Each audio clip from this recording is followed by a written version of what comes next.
2020. Ma génération découvre le mot confinement. Oui, enfin, tout le monde l'a découvert.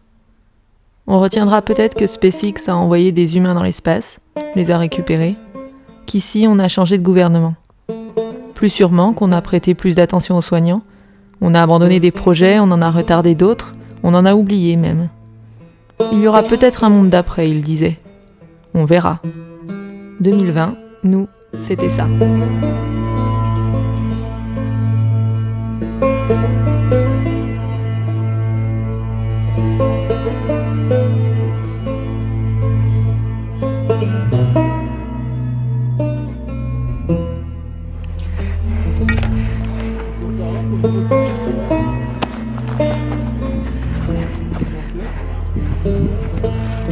High five!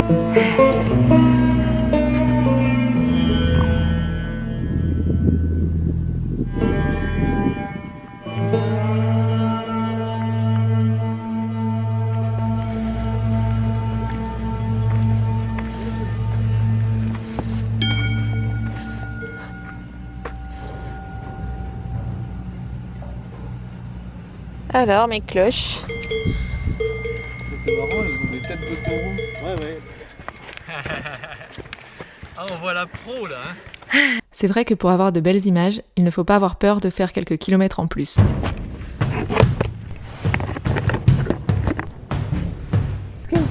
Elle remonte chercher sa caméra. Selon mes calculs, vous avez parcouru environ 70 km. Moi, j'en ai fait 100. Il a de l'énergie en trop, hein. On va faire semblant là. Il faut pas regarder la caméra, j'imagine. Bah c'est mieux. Tu veux vraiment faire bien, après faut juste retourner l'appareil photo. Je filme la sous-soupe. Laisse-moi filmer ma soupe. Non mais vous serez content quand vous aurez un film sympathique après.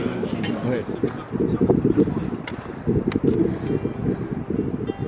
Le télécabine du Tour nous ayant économisé quelques centaines de mètres de dénivelé positif, c'est un sentier tranquille qui nous mène au refuge Albert Ier, surplombant les séracs du glacier du Tour. Je sais pas quoi là, le Malabar Princesse. On nous avait dit le nombre de cadavres qui n'ont pas été retrouvés dans le massif, mais c'est plusieurs centaines.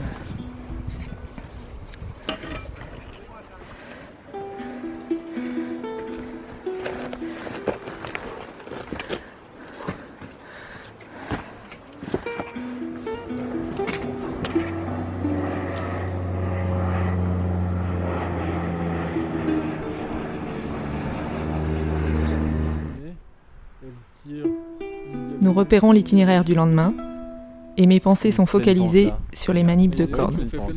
Nœud de pêcheur, prussique, mouflage, et toutes ces techniques de sécurité que chacun se doit de connaître en rêvant de ne jamais devoir s'en servir. On court. C'est le plus récent que j'avais trouvé, je sais pas. Oui, ils courent les mecs. 18h30, repas du soir, repas servi tôt, couché tôt. Il est nécessaire de se lever aux aurores afin de profiter du regel sur les glaciers.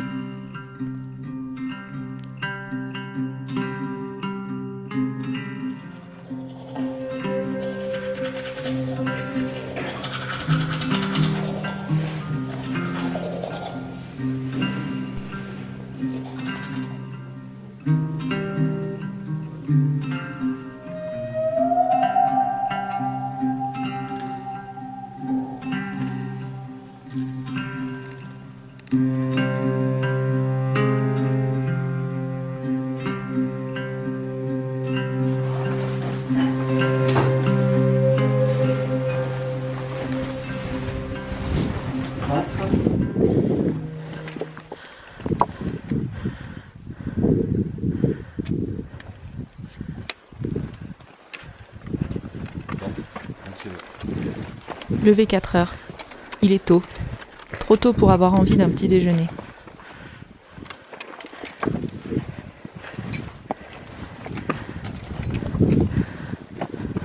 Allez.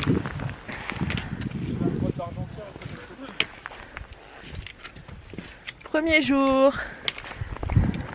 Départ 5 heures. C'est un peu brumeux, mais on voit clair. Le jour se lève doucement. Après une courte marche d'approche, nous nous encordons pour la première fois et prenons pied sur le glacier.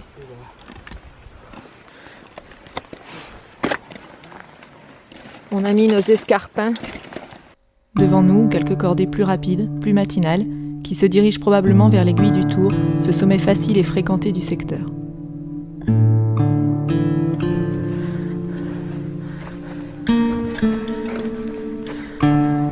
Aucun d'entre nous n'a jamais progressé en autonomie sur glacier, sans guide, mais c'est grisant. Fais sauter ta corde. Mais au moins, si tu tombes... Nous montons assez facilement jusqu'au col supérieur du Tour. Une fois au col, je filme peu. Le vent s'engouffrant dans la brèche me glace. Je ne reprendrai l'appareil qu'une fois basculé sur le glacier du Trian, cet immense champ de neige et de glace.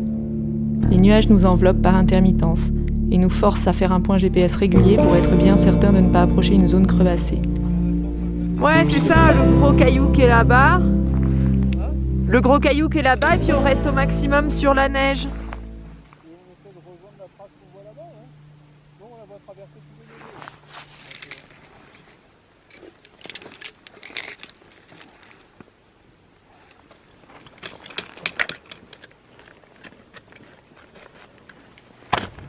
La pente est douce jusqu'à la moraine, puis la cabane d'Orny. Là, un bouquetin de bronze semble veiller sur la vallée. Il ne nous reste plus qu'à nous laisser descendre jusqu'à Champex. La descente finale en télésiège est pour moi le plus impressionnant de la journée. Étonnant, non ?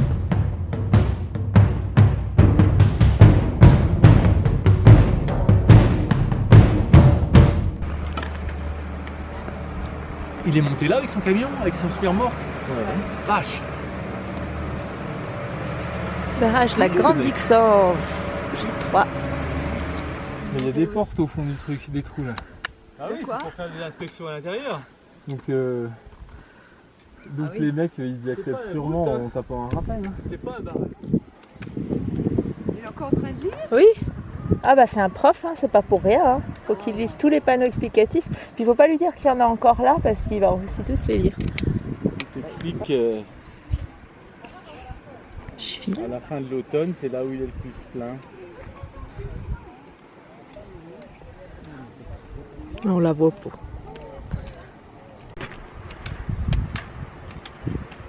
Voilà, il y en a un, il prend une pelle.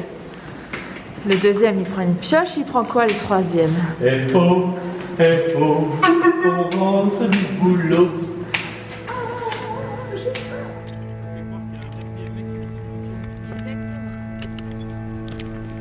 Nous longeons par un chemin plat la rive gauche du lac, puis attaquons la montée. Il ne cessera qu'une fois la cabane des 10 en vue. Cette cabane est telle que nous les aimons. En pierre, elle s'intègre parfaitement dans le paysage lunaire de la Moraine. En contrebas débute le glacier du Chélon, où nous prendrons pied demain.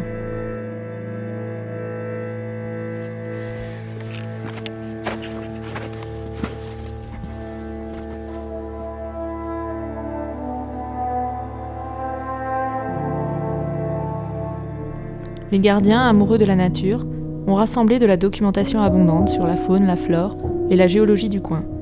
Piano et guitare permettent de passer le temps du repas en musique. Mesure Covid oblige, nous sommes seuls dans notre dortoir. Nous ronflerons cette nuit entre deux molles.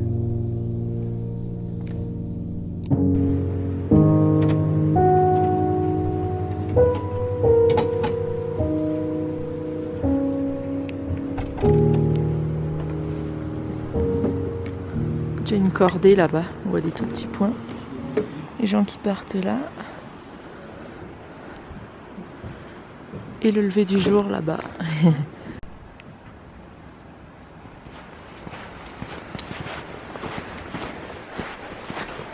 Il est rare d'avoir des moments privilégiés avec ses proches, comme cela. Direction la Pine d'Arvola. À la frontale. Première lueur solaire. Chacun a sa vie, on court sans arrêt, après quoi je ne sais pas. Notre refuge là-haut. Jamais le temps pour rien. On attend trop souvent ces événements qui jalonnent le cours d'une vie, comme un prétexte. Comme si ce prétexte était nécessaire pour partager un plus long moment ensemble. Cette année, papa prend sa retraite. Comme maman, quelques années plus tôt. Nous avions alors saisi l'occasion de faire ce beau voyage, entre mère et fille. Aujourd'hui, c'est lui qui nous emmène. C'est son tour. Tom et moi, en montagne, ce qui n'est pas sans nous rappeler nos premières randonnées en famille, il y a longtemps déjà. Mais cette époque se rappelle souvent à moi, très souvent et très précisément. Vous pouvez vous demander l'intérêt de marcher en montagne. Toujours plus haut, plus long, alors qu'une simple balade en forêt offre déjà son lot d'instants contemplatifs et d'évasion. Cette question, je me la suis souvent posée aussi. Je n'ai pas la réponse. Conquérant de l'inutile. Cela me plaît.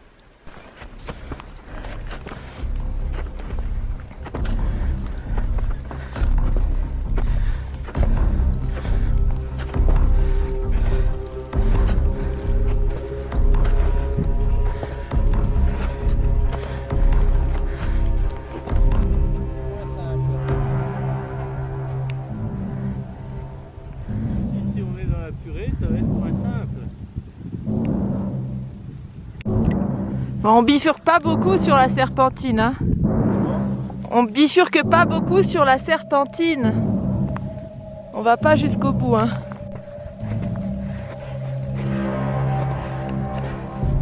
On est dans la purée.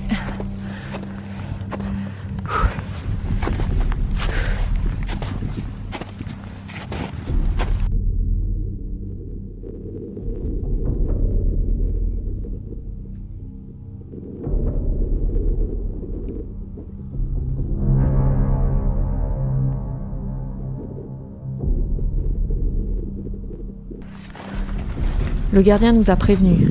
La trace est excellente, mais si la visibilité se dégrade, ça peut vite tourner à la catastrophe.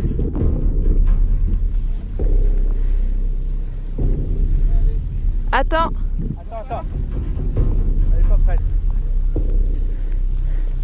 Heureusement, les pentes plus raides du secteur de la Serpentine sont dégagées, et nous montons au sommet du Pigne d'Arola sans trop de problèmes.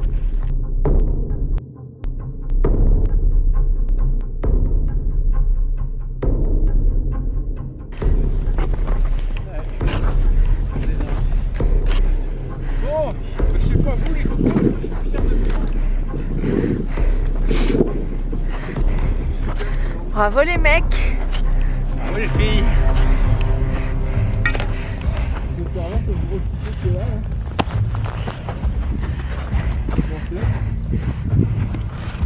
High five. T'approches pas trop de la corniche. Ouais. Ce serait ballot. Qu'est-ce qu'il fout Karim? Il faut un drone là. Là, attention.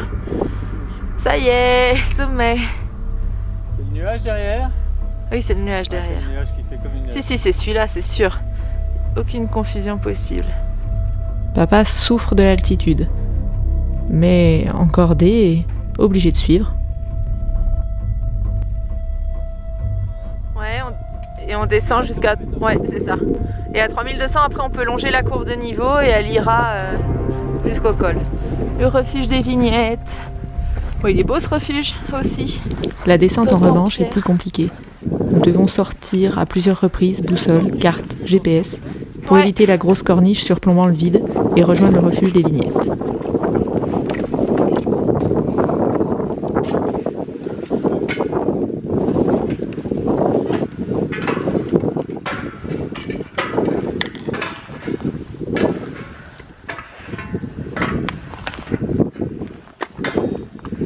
Ouch.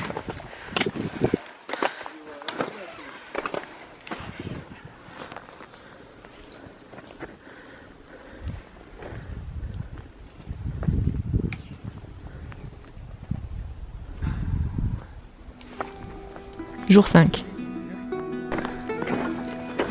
Pour la première fois, nous partons du refuge crampons aux pieds. Voilà, tout ce qu'on n'a pas vu hier. Ah bah oui, la cabane là. Col de Charmotane, col de l'Évêque.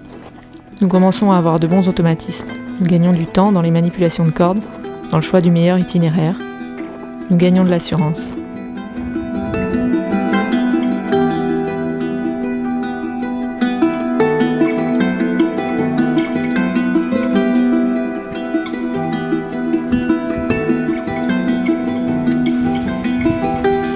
Les conversations tournent désormais principalement autour du menu du repas à venir.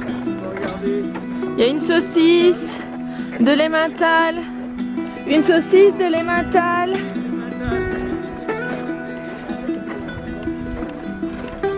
Ouais, même genre. Même genre. Carré, pareil, Chloé. Je sais plus si c'est carré. Non, ça faisait plus saucisson. Ça faisait plus saucisson. Le glacier d'Arola est sec. En contrebas, la glace vive. Partout, de petits torrents de fonte se forment. Il fait déjà chaud.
Assaut final pour la cabane de Berthold. Assaut final pour la cabane de Berthold. Allez. Dernière grosse montée jusqu'à la cabane.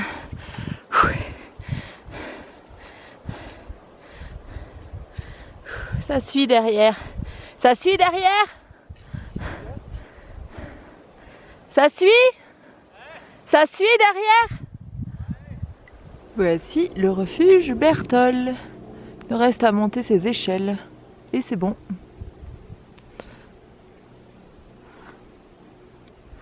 Le garçon arrive tranquille.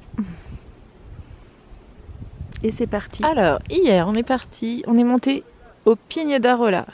On est descendu jusqu'au refuge des Vignettes. Aujourd'hui, on a repris le col. On a marché le long du petit Mont Colomb, col de l'Évêque. Et après, on voit plus. Au glacier d'Arola, plan de Berthold, glacier de Berthold, pour arriver au refuge de Berthold. J'ai rien compris à ce qu'il dit.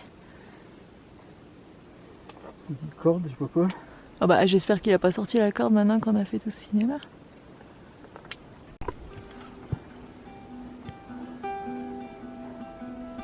Bon, le départ demain matin est un peu moins pire.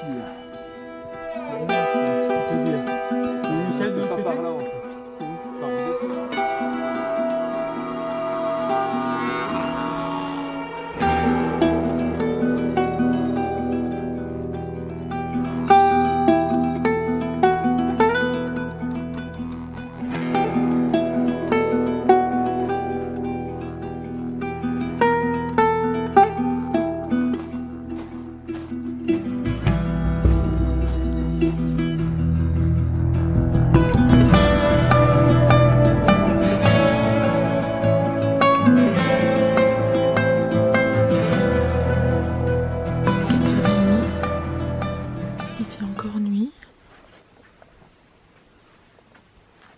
Le jour va se lever là-bas. On va encore avoir une super belle journée, la dernière surglacée. Direction Cheneville.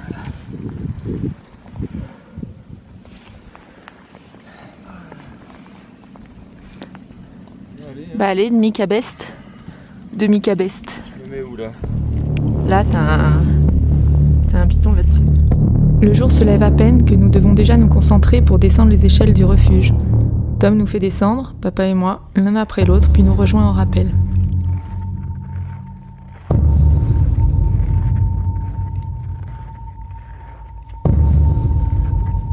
Nous prenons pied sur un immense glacier qui se redresse progressivement en direction du sommet de Tête Blanche. La vue est incroyable.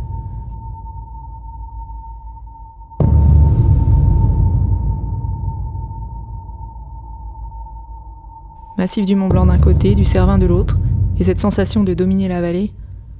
Le glacier est très crevassé, mais la trace franche. Je vois pas encore non plus. 50 mètres, on est au sommet. Allez, 50 mètres, on est au sommet de Tête Blanche.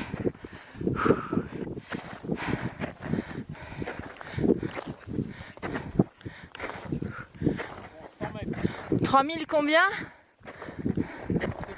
3710 mètres. Deuxième point culminant de la haute route. Après le Pigne d'Or, là, on voit la croix.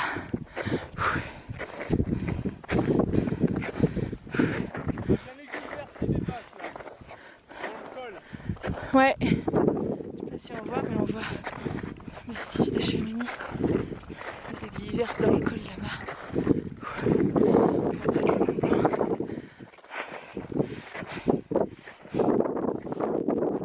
Attendez, Reims, le Cervin.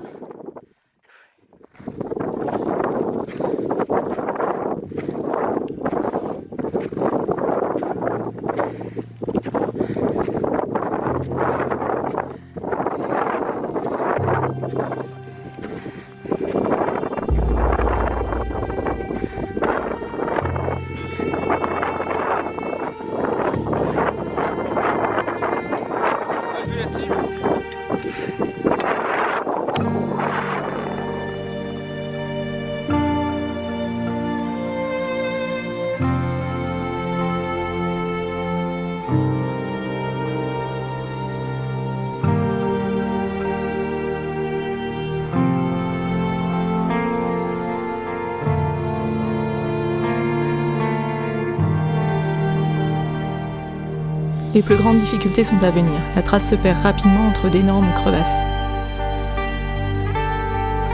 Voilà, puis là, moi, j'ai descendu à reculons, je suis pas mal. Dis-toi que si tu tombes, c'est pas une catastrophe, Chloé. Hein. Cela m'angoisse de devoir enjamber ces trous dont on ne voit pas le fond. Mais il n'y a pas d'alternative là, possible. Descends. Ouais. Ça fait comme une goulotte. Voilà. Nous nous regroupons avec une cordée de 3 Allemands. Sans stress, pas d'aventure, dit l'un d'eux. Je suis moyennement convaincu. Highlight of the trip.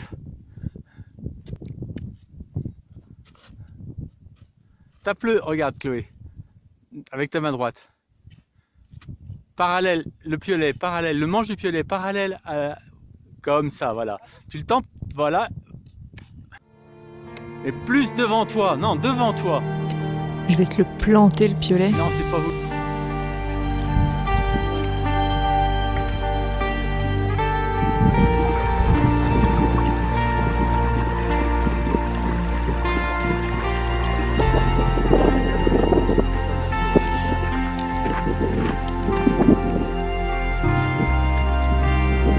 Notre topo n'est plus à jour. Les difficultés s'enchaînent. Nous devons ressortir la corde à plusieurs reprises. Les heures de marche s'accumulent, nous commençons à nous décourager.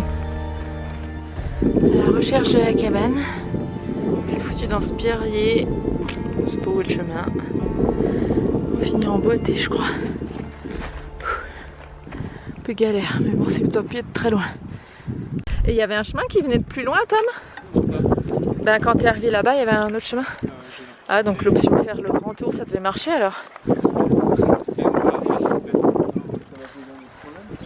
Ouais. Enfin, la cabane de Schönbiel est en vue. Dernière nuit de la haute route.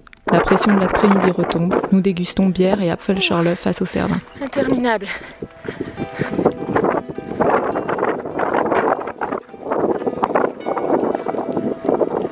Ah. Schönbiel Hütte.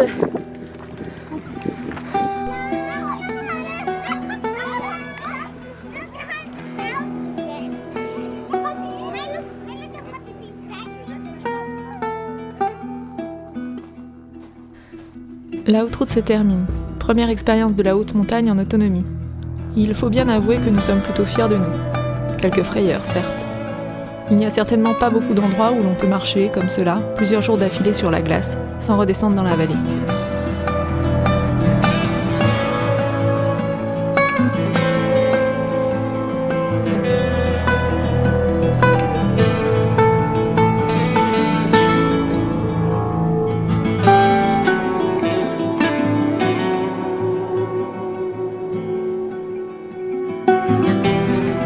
Zermatt, petit électrochoc de retour en société. Il est temps à présent de monter dans le train, direction Valorcine, notre camp de base, et de trinquer aux retrouvailles et à la réussite de ce joli projet familial.